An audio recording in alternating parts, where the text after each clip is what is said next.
भगवद गीता अध्याय 4 ज्ञान योग श्लोक 33 से 34। श्रेयांद्र विम्याद्य ज्ञाज्ञान्यज्ञ परंतप सर्वं कर्माखिलं पार्थ ज्ञाने परिसमाप्यते तद्विद्धि प्रणिपातेन परिप्रश्नेन सेव्या उपदेक्ष्यन्ति ते ज्ञानं ज्ञानिनस्तत्वदर्शिन।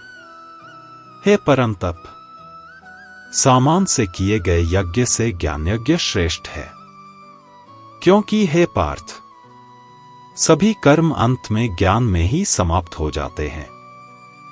उस ज्ञान को जानने के लिए तुम विनम्र होकर आदरपूर्वक प्रश्न करके और सेवा करके गुरु के पास जाओ।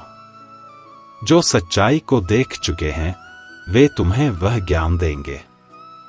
श्री कृष्ण अर्जुन से कहते हैं, अर्जुन, तुमने भोजन, धन या वस्तुएं अर्पित करने वाले यज्ञ देखे होंगे, लेकिन इन सबसे बड़ा यज्ञ है ज्ञान यज्ञ। क्यों? क्योंकि धन सामान अस्थाई है, आज दिया कल खत्म, लेकिन ज्ञान एक बार मिल जाए तो वो तुम्हें भी और दूसरों को भी जीवन भर मार्ग दिखाता है। सोच कर देखो, हम जो भी करते हैं, नौकरी, व्यापार, मेहनत, अंदर ही अंदर हम किसी सच्चाई, किसी समझ की तलाश में होते हैं।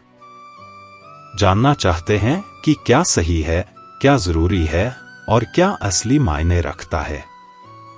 और जब यह समझ मिल जाती है तो हमारे काम बिखरे हुए नहीं रहते, वे स्पष्ट, सटीक और बिना पछतावे के हो जाते हैं।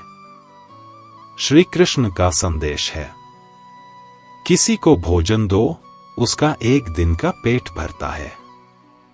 किसी को समझ दो, उसकी पूरी जिंदगी सही राह पर चलती है। इसके बाद श्री कृष्ण अर्जुन को असली ज्ञान पाने का तरीका बताते हैं। यह सिर्फ इंटरनेट पर मोटिवेशनल वीडियो देखने से नहीं मिलेगा। इसके लिए चाहिए सही गुरु, जो सच्चाई को जी चुके हों, सिर्फ कहने वाले न हों। और जब ऐसे गुरु मिल जाए तो 3 कदम उठाने पड़ते हैं। प्रणिपात, विनम्रता। अहंकार छोड़ दो। अगर लगता है कि सब पता है तो कुछ नया सीख ही नहीं पाओगे। परिप्रश्न, सच्चे सवाल। सिर्फ हाँ मत करो।